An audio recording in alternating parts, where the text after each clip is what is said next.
આજે આપણે પાલક મેથીના મુઠિયા ઢોકળા બનાવવાના છે, જે ખાવામાં હેલ્ધી હોય છે.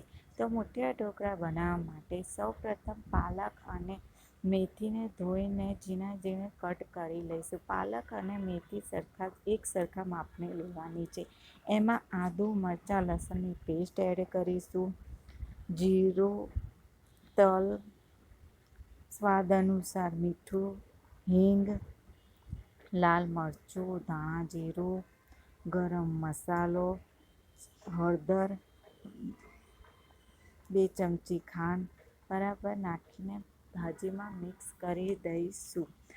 મુઠિયાનો લોટ બાંધતી વખતે ભાજીમાં બધા મસાલા એડ કરવાથી આપણા મુઠિયા સોફ્ટ બને છે.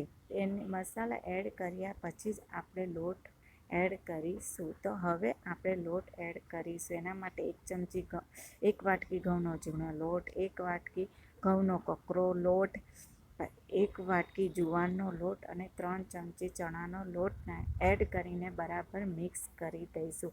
હવે મણ માટે આપણે 3 ચમચી તેલ લઈશું. ત્યારબાદ તેમાં અડધી ચમચી ખાવાનો સોડા એડ કરીશું.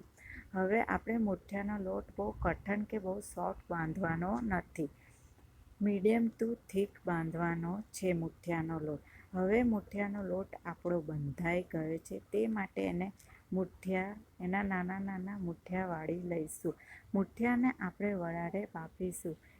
વરાળે બાફવા માટે ગરમ પાણી ગરમ થઈ ગયું છે, તેના પર એક કાણાવાળી ડીશ મૂકીશું અને એમાં મુઠિયા આપણે મૂકી દઈશું. મુઠિયાને બફાતા 15 મિનિટ જેવું થાય છે. તો હવે આપણા મુઠિયા બફાઈ ગયા છે. માટે હવે મુઠિયા ઠંડા થાય એટલે તેને નાના નાના ભાગમાં કટ કરી લઈશું અને તેનો વઘાર કરીશું. વઘાર કરવા માટે 5 ચમચી તેલ લીધું છે. તેમાં હિંગ નાખીશું, રાઈ નાખીશું, જીરું નાખીશું, મીઠા લીમડાના પાન નાખીશું. ત્યારબાદ આપણે નાના નાના ભાગમાં કટ કરેલા મુઠિયા એડ કરીને વઘારીશું. મુઠિયાની ઉપર આપણે 1 ચમચી ખાંડ અને 1 ચમચી લીંબુનો રસ નાખીને બરાબર મિક્સ કરી દઈશું. તો આપણા હેલ્ધી અને ટેસ્ટી એવા મુઠિયા ઢોકળા તૈયાર છે.